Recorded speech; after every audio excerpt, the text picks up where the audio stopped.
So, I had a notification from Resisting the Lies channel with the title Food Production Crisis. I'll play the following, stopping occasionally for comment, but this should not be a thing, certainly in Scotland. Yeah.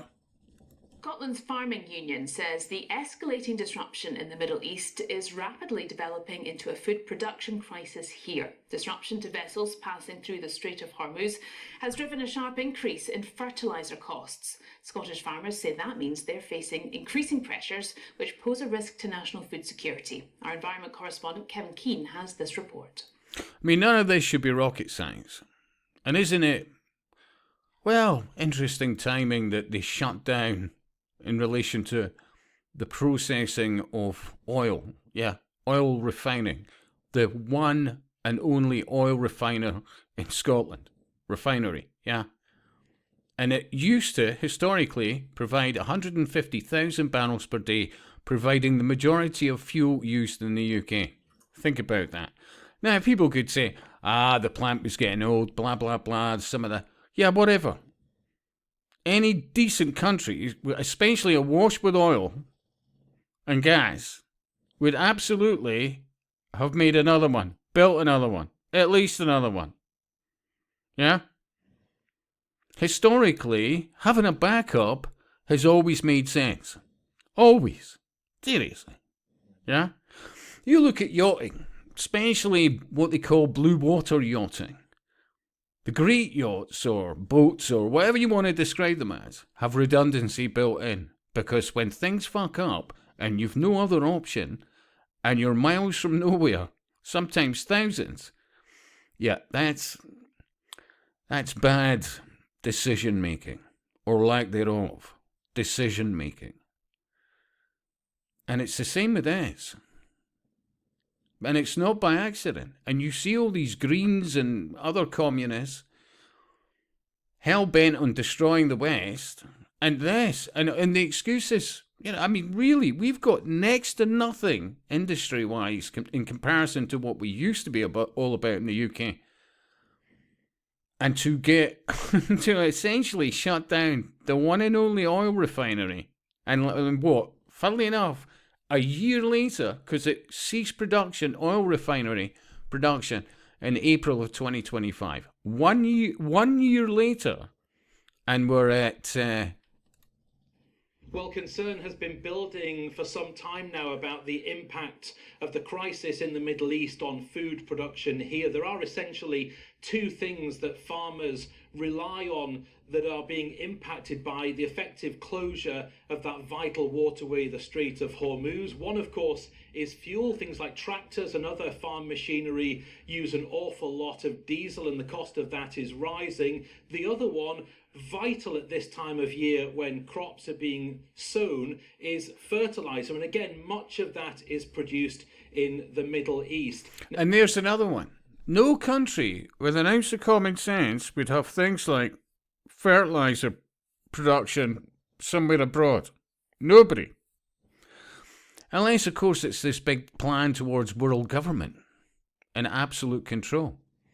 And drama thousands of miles away can turn your life to a pile of shite. Meanwhile, your very supposed politicians just double down on the pain while making out like bandits financially, and by and large are blissfully unaffected by what they, promote on the rest of us, demand of the rest of us. And while so many people are still quite apathetic when it comes to farmers, I really can't say this enough that you need to think again about that. We absolutely need to be looking after our farmers. I mean, remember all that COVID shenanigans and, frontline workers?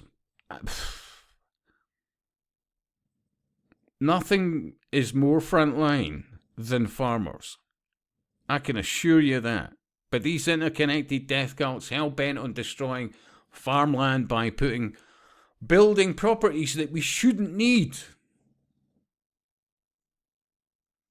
because of a deliberate, uncontrolled immigration, and putting solar farms while dusting the clouds on arable farmland, and on top of that putting medieval technology, essentially windmills.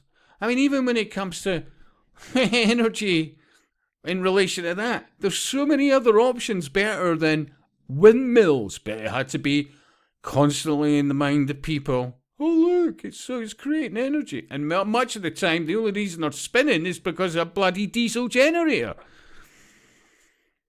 And look what it does to the land underneath it, and none of it's recyclable. Yeah, and I'll repeat again, we're surrounded in oil and gas. Now, NFU Scotland says that there now needs to be, from the government, targeted financial help to offset the rising costs of...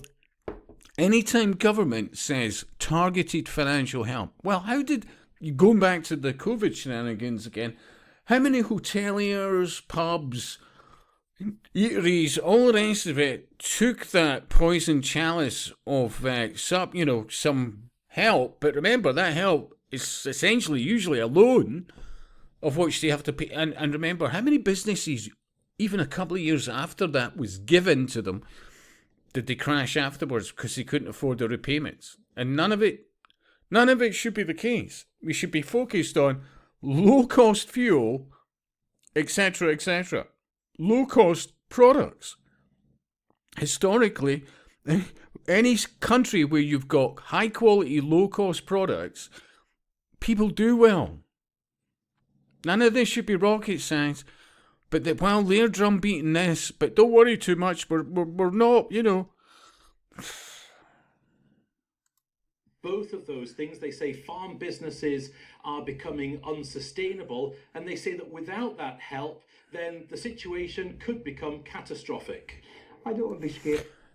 I would absolutely say that, fuel to farmers should have, it should be like half the price. It should be, the level of tax should be like next to Nixie.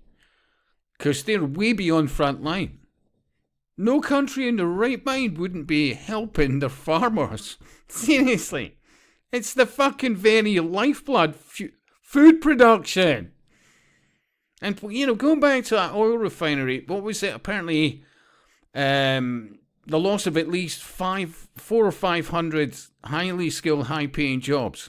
And over time, they plan to have something like 65 to 75 staff there left. Yeah, and it's the same with, food production.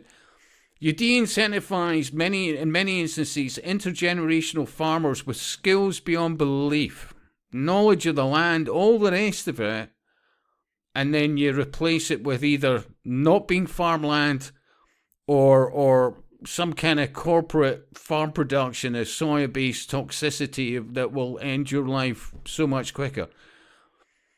It's just outrageous, and it all ties into the dumbing down and the destruction of the West. Look anywhere historically. Look at even Africa. What was it? Zimbabwe. What used to be called Rhodesia.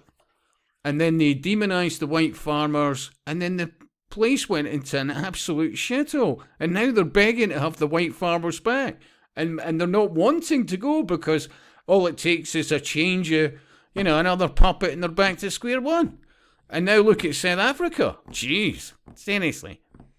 It's where you should be looking, the shit show in places like that. Yeah? None of this is good, and all could be avoided. Scaremongering here, we realise the cost pressures on consumers as a whole, but at the end of the day, if farming businesses can't wash its face, I promise you, and honestly, this is true, when I've been out having a beer somewhere, whatever, more rural places, and you bump into a farmer, I'm absolutely up for buying them a beer, simply because I know it's fucking hard graft, and they are absolutely underappreciated. And when the loony left, or whatever you want to call them, all think that farmers are rolling in it. It's to me, it's when I realise how thick as shit most of these socialists are. Is their disdain of farmers. Seriously. They would eat the corporate shite. Or the ones that are apparently clued up wouldn't eat that. Where do you think you're getting the good stuff from? the high quality meat, etc. Honestly. We're on negative margins all the time, then that's unsustainable, and we can't continue producing food like that. So we need to see, better returns coming down the supply chain to farmers. Well, the UK government clearly wants to avoid spooking consumers. They say that there are no immediate threats to food availability, and that food... And remember, I've said it before, because I see again people like, Derek Domino, Ireland on the brink, blah, blah, blah. Although I keep saying, he does some decent vids, but I really do feel he'd love for things to kick off. He's frustrated, all the rest of it. But I would argue when you look at the data, any time historically when, the public... Let's put it this way. Government has been well and truly catered for when it comes to civil unrest. Continuity of government, council, all the rest of it. They fuck off to wherever for months on end, fed, watered, all the rest of it. Things kick off in the streets, blah, blah, blah. But the same puppets and the other Muppets, who are well guarded and, because historically, there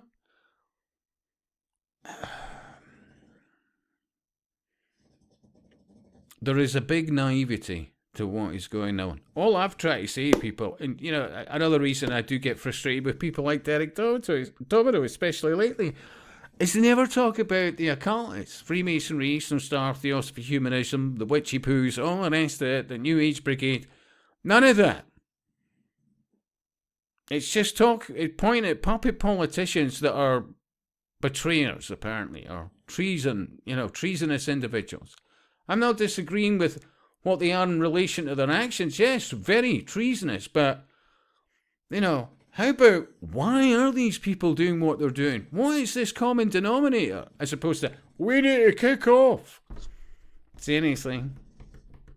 What I see going on in Ireland just now, and they've got this, all the farmers out, all the rest of it. Now, if they're all out and they're blocking roads, etc., etc., do you know what they're not doing? They're not tending to the land. They're not dealing with flocks. They're not dealing with whatever. How long does that last, by the way? Seriously. Remember that. Continuity of governance. Seriously. Food in the UK is sourced from multiple parts of the world using multiple trade routes, but they say they are monitoring the situation. Farming leaders, though, are becoming increasingly frustrated. They've still not heard back from the UK government about their concerns, despite having written to them 2 weeks ago. Kevin? Because they're not giving a fuck. This is planned. All of it. So I even looked at something, for example, cost to restart oil refinery in Scotland. So figures thrown about 60 to 80 million, some possibly more. And that's just to get it back into the production, the refining of oil. Yeah. It's complex, but can we just agree that none of it's by accident? And very few people are actually working on it for our best interests. So, in summary, really start giving a fuck about your farmers. Be a hell of a lot more civil to them. Seriously. They go, we go. Seriously. And I'll speak to you soon.